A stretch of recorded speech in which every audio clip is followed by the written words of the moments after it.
Murray from Back to Balance Health. I'm just going to get Malvina Bartmanski, who is one of my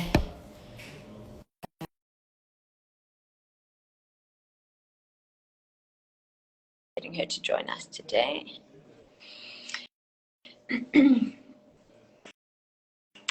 So Malvina is an integrative clinical psychologist with a very busy practice. Hi. Hi there. How are you? I'm good. How are you? I'm good, thanks. Can you see me? Can you hear me? Can see and hear you perfectly, yeah. Yeah, welcome. I was Thank you. just busy introducing you. So this is Malvina Bartmanski. She's an integrative clinical psychologist with a very busy psychotherapy practice. She's also the author of the Autoimmune Survival Guide, which is a must read for anyone with an autoimmune condition. Although I feel like, it's kind of not limited to that really. It's available on Take-A-Lot.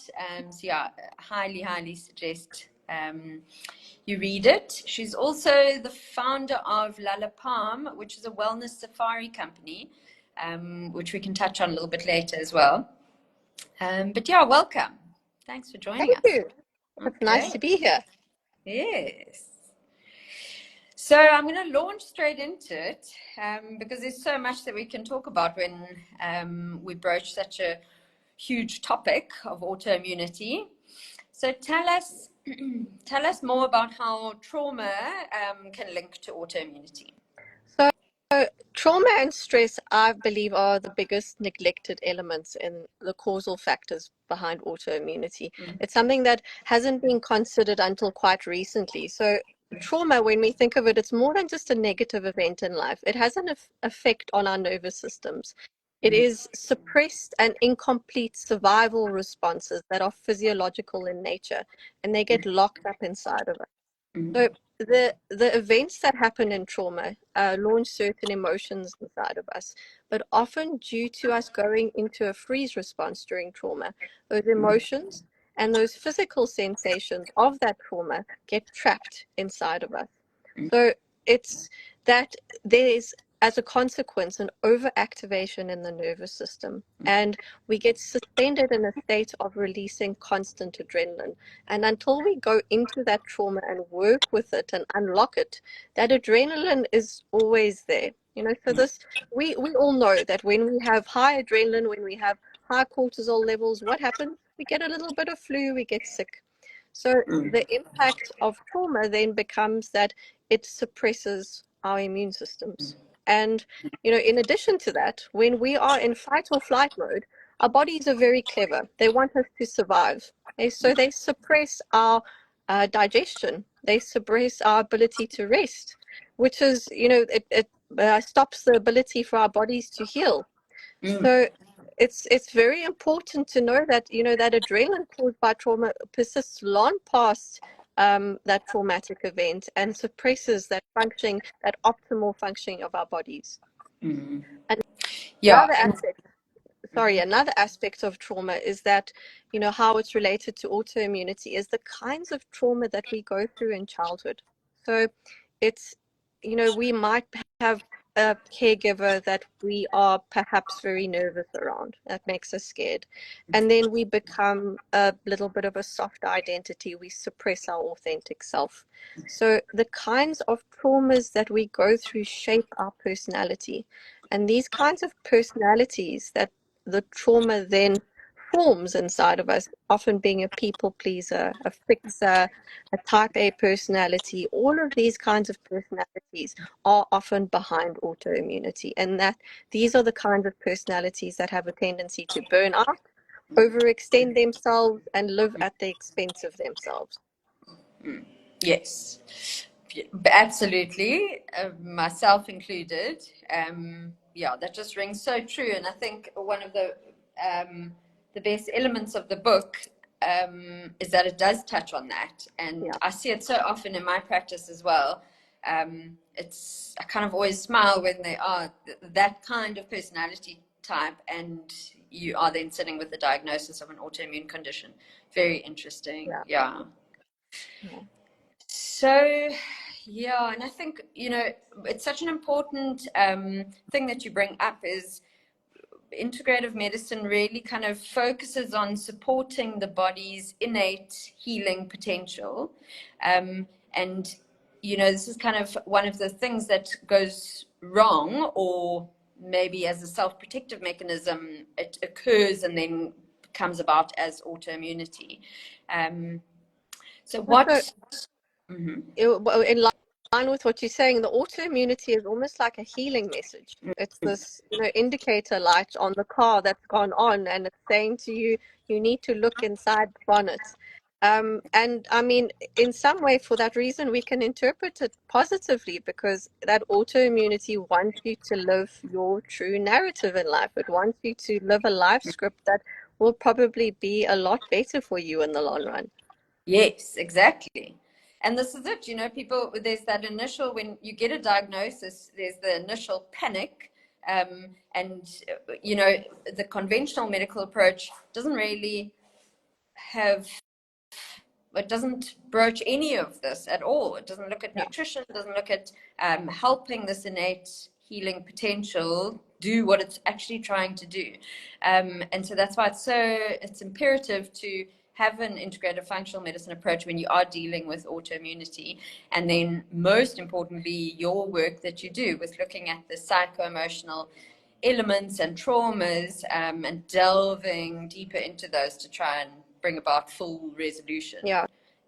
So, I mean, the typical approach to autoimmunity, the typical belief behind it is that it's defined as an immune system attacking itself. And, this is where I think it needs a bit of correction. I don't believe it is that. I think it's, perhaps a immune system that's reacting to an accumulation of pathogens and toxins inside of it. And, this is in the context of that dysregulated nervous system that's happened through stress and trauma. Yeah, absolutely. Yes. Yeah, and I think that's key as well. You have to look at root causes of all conditions if you're going to try and fully heal from them. Yeah, absolutely. And so tell us a little bit more. Where should people start? Look, I think a good place to start is looking at the various factors. So trauma, pathogens, toxins. To look at trauma, one needs to go into a process to process it. I don't think one can necessarily do this independently. I think trauma is that kind of thing that heals in the context of co-regulation. Okay? You need a safe container, a present other, in order to go down the journey of regulating those traumatic experiences out of your system. Although saying that, yoga and trauma release exercises and all of that sort of thing can definitely help. Reading about trauma, eliciting it to the surface, and all of that is all good and wonderful, but at the same time, it can be very dysregulating for an individual to do this independently. So I do recommend, if one works with trauma, one works with a safe individual. Okay, someone that's very trauma informed, that uses methods that are useful. In autoimmunity, I recommend more the somatic methods. The somatic methods are better. We've got modalities like EMDR, but the somatic body-based methods actually access and regulate and shake and shiver and cry the trauma out of one's body, which is what is the most useful for autoimmunity. Then on the next level are people like yourself need to be approached. You're an integrative medical practitioner, a functional medicine practitioner is very useful in healing from these conditions, because one needs to look at the immune system and what's happened to the immune system. And the immune system means the gut. Okay, so the microbiome in the gut is in disarray. As a consequence of the gut being our second brain, the impact of all of those traumatic experiences has created a situation where often there's an existence of leaky gut. Okay, so we need to go through processes where we rebuild the lining of the gut. We rebuild that microbiome that's in the gut. So this will include things like diet, it will include, perhaps supplementation and all sorts of things like that. Okay, so that is your role. And this is to get those bacteria, viruses, funguses, and parasites that are in the body under control. Sometimes this may mean also treating specific viruses, funguses, and parasites individually, through herbs. And, I hate to say this, but sometimes even antibiotics, because sometimes these things are quite stubborn and difficult to eradicate. So then, and I mean the strain that these pathogens create in the body. I mean, they leach our nutrients, they impede the body's detox pathways. Often you find these viruses, they're living in the liver, and as a consequence of that, that liver weakens, often resulting in a fatty liver. So, the organs these are the dominant organs that need to be focused on. It's the adrenals, the gut, the liver that needs to be looked at. And ultimately also, we need to look at what's going on a macro level. It's not only what is going on inside the individual. In healing from these conditions, we need to recognize that we are right now living in an environment where the microbiomes in the soil are in a total state. So the microbiomes in the soil are a mirror of what goes on in our guts. So I don't think we can effectively, without some sort of supplementation, actually get by in the world as it stands right now.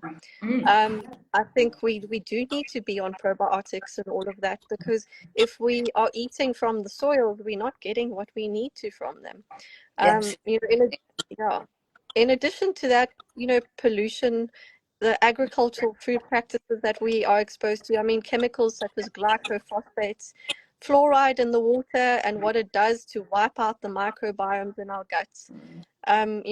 We exposed to heavy metals and all of that. So we need to also just be conscious of the fact that, most of us need to be engaging in constant detoxification. Absolutely, yes. Yeah. And this is why you mentioned so many reasons why we are, in my opinion, in an autoimmune epidemic. I'm diagnosing at least one a week kind of thing. Yes. If not more. So, and absolutely, I think that's a very important point. The macro level, our exposure to and exactly environment. What you said, it really does feel like an autoimmune pandemic. I mean, when I first wrote my book, I targeted the book at women. It was based on women because what I was finding is women plus 35 in my practice arriving with autoimmune conditions very regularly. But I'm finding that even since I wrote the book, in the last 2 years, what's happened is the picture's changed. It's men, women, and young children. I mean, parents are telling me that their child of 4 years old is diagnosed with an autoimmune condition. So the picture's changing, and at a rapid pace. It's actually becoming quite scary. Absolutely. Yeah, and that's why these very important conversations and getting the information out there is so valuable. Yeah, absolutely. So just to clarify with the somatic stuff, so what else? You mentioned TRE and yoga. Are those the two main sort of somatic things? I would say somatic psychotherapy is definitely the best. It will, the process that I use in my practice, for example, it is a process where a person will lie down and we will walk into traumatic events in a very gentle way, as to allow them to be shaken, shivered, cried out the system. But another very useful modality that was very important in my healing journey was craniosacral therapy. This is a very lovely modality for someone that is highly dysregulated, that isn't able yet to access it verbally, can't talk about it, that it can re-regulate the nervous system a little bit, down-regulate them so that they are then able to access a psychotherapy session. So craniosacral therapy is absolutely wonderful in that it also corrects body misalignments and things like that, which I found in my own experience that sometimes you've got a body misalignment and it's actually pressing on an organ in a particular way and causing an impact in that the organ's not functioning effectively. So you realize that it, you know, the actual, you know, how your body is positioned and how it's all working together. It also may need physical manipulation to get everything Okay. going the way it is. So craniosacral therapy is very useful in that it works in a multi-dimensional way. I really like yoga. You know, yoga's it's not only an exercise, it's not only stretching, it's a form of energy medicine. Mm, It's quite absolutely. wonderful in terms of the fact that it, you know, it works on our chakra system. I mean, Ayurveda and yoga are, you know, the most ancient forms of medicine. They're over 5,000 years old. These things are, you know, they're foolproof. So as a self administered treatment, yoga, you know, not only works on trauma, but it really works on realigning all the systems in the body. Mm, Um, TRE is a method designed by David Berceli. And what it in essence is that it's a series of yoga positions, a few limited yoga positions that are designed to stretch out the psoas muscle. So the psoas muscle is known to hold a lot of stress and trauma. So it stretches that out, and it often causes tremoring. So it's very useful if someone is, you know, experiencing a lot of day-to-day stress, if there's unavoidable traumas coming up on a daily basis, to allow that modality to be there in the person's life so that they can self-manage. You know, sometimes that modality might elicit, you know, big experiences. So a person does need to be quite careful on how they use it as well. Yeah, these are my okay. Yeah. favorite ones. But I mean, also outside of that are, you know, the neurological treatments, you know, the neuropsychological EMDR, you know, BWRT, all sorts of those kinds of things. So if the somatic psychotherapies don't resonate with someone, if it feels too strong, one can go for those as well. Okay, amazing. Yeah. And tell us a little bit more about your PhD.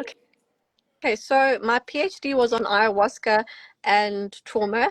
Just a disclaimer here before I talk about it more. So I don't necessarily recommend using ayahuasca as a treatment for autoimmunity. I think it needs to, you know, be evaluated very carefully on a case-by-case basis, because ayahuasca is a very strong psychedelic.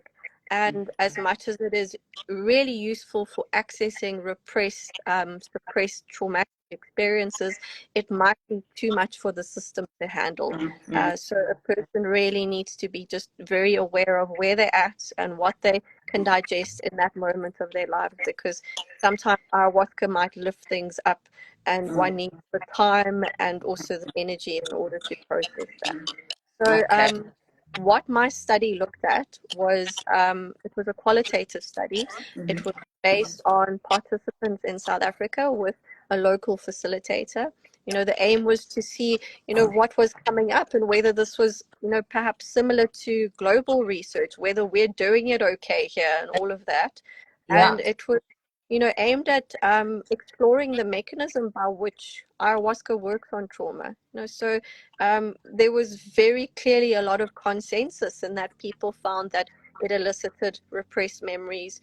It's actually quite similar to the somatic process I use, in that people find that they shake and they shiver all of that traumatic experience out of their system. Yeah. There's a Wow. lot of emotions that come up, and, you know, people even call it the purge, you know, where they sometimes vomit their emotions out, you know, so people arrive there with buckets and all of that. So it's a very useful approach, and I do think that it is one that will be a modality that will be useful in the future. I think the power of it needs to be harnessed in a particular way, and, you know, perhaps Yeah.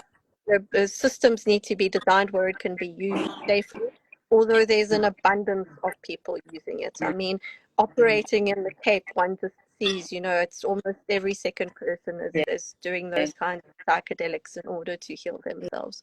Yeah.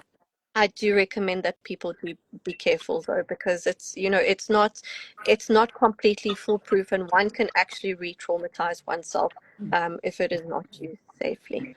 So it was a very interesting study for me to do. I absolutely loved it. It's really nice, you know, working in that sort of space. And there's a lot of people that I actually see in my practice that come to me to integrate their ayahuasca and psychedelic experiences. Okay. Wow. Yeah. Yeah. Yeah. And another thing I've been dying to ask you that I always forget, what is the significance Okay. behind your, yeah. Okay. So that's actually very important. There was a lot of umming and ahhing about the cover, and I was I'm sure. really, really impressed. My publisher actually came up with that cover. I really, really loved what they did there. Yeah. And what it's a metaphor for, a lot of people with autoimmune conditions walk on eggshells in their lives. Okay, Yeah. so whether it's in childhood or whether it's in relationships later in life that activate the autoimmunity, that people pleaser. That's exactly what it's about. The trauma behind that is always this: we can't live our authentic selves.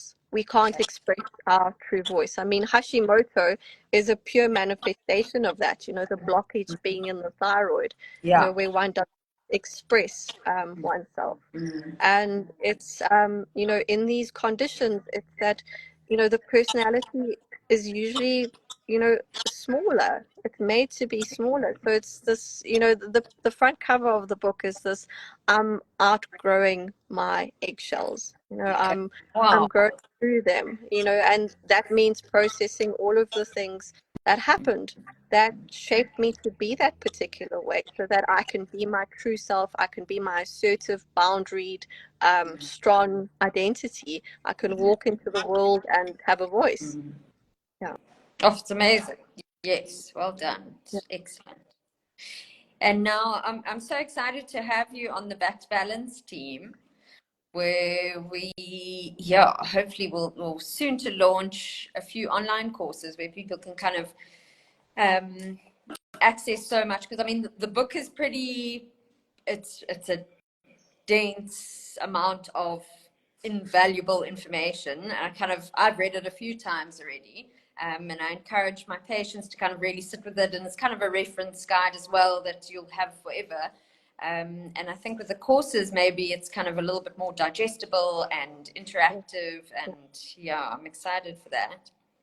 Yeah, look, the book is a lot at once. I mean, it just touches on things. It just opens things up. So there is, the book isn't a deep dive by no means. So I think the courses will be very useful in that they will allow us to go more deeply into the subjects. And also, autoimmunity, it needs a lot of internal responsibility for the healing journey to take place. And I think the courses will provide immense support in terms of that when the practitioner is not always available. So in Yeah. the space between sessions, it's an amazing resource to turn to remind yourself and also to motivate yourself to do the things that you need to, because this is a journey that needs a bit of discipline, unfortunately.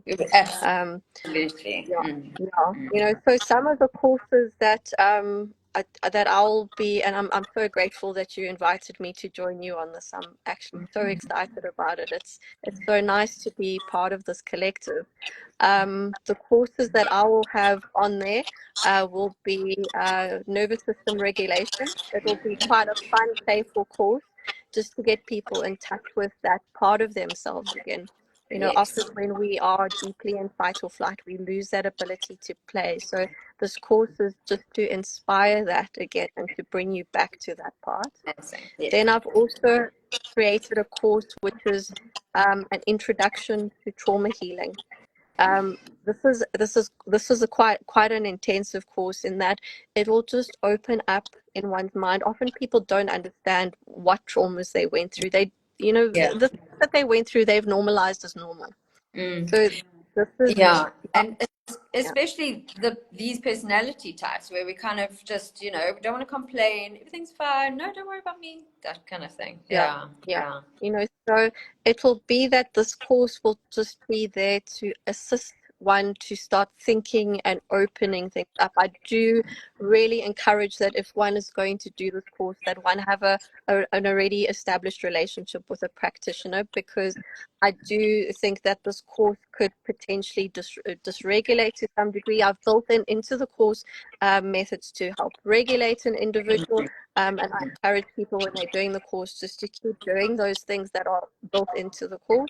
Yeah. But, if you already know that you are traumatized, at the start of the course, it suggests that you should have a practitioner present, and I strongly encourage that. Okay, so then another course I'm doing is obviously based on the book, something that can be more accessible, so that it's more digestible.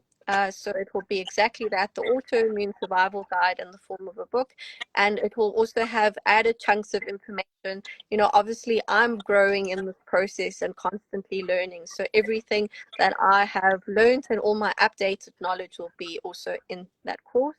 Yes. And then a very important part of healing and living with autoimmunity, a lot of us are in couples, and we need to have good relationships, and sometimes it's our most closest relationships that are the cause of our dysregulation. So I've included a couples course based on imago therapy, also very fun and very accessible, that people can sit with their partner, they can do it together, and it just assists communication so that you're clearer, more boundaried, and also more empathetic.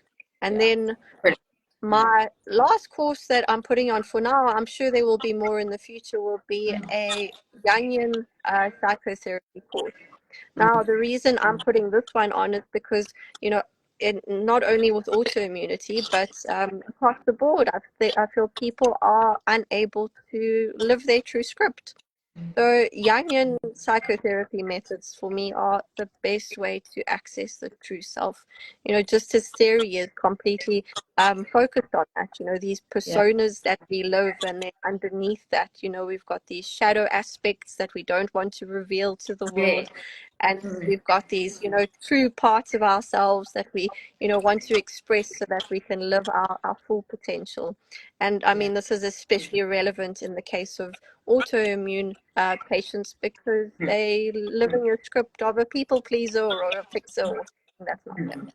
So this is a very good course to do for not only those that are traumatized, not only those with autoimmune conditions, but just generally everyone, even healthy people, just to help them get going and know themselves a little bit deeper. So I saw that there was someone that asked a question: how do we access these courses? So it's on Back to Balance Health, and it's a website, and it's www.backtobalancehealth.com, and then there's a Instagram page at Back to Balance Health. Yeah. So maybe we can type that for you later as well. I will. I'll put all the details out there. Yeah, thank you. Brilliant. Wow, okay. Thanks. That was You're welcome. so informative, amazing. Yeah, and I can't wait to have them all out there. I'll let everyone know when they're there and we're ready to launch them. Awesome. Thank you, Leah. Great. Such a pleasure. Thank It's you. been an absolute pleasure. Yeah. Always nice to chat. Yes. Awesome. Okay. Take care. Have a good day. You too. Bye, Leah. Bye. Cheers.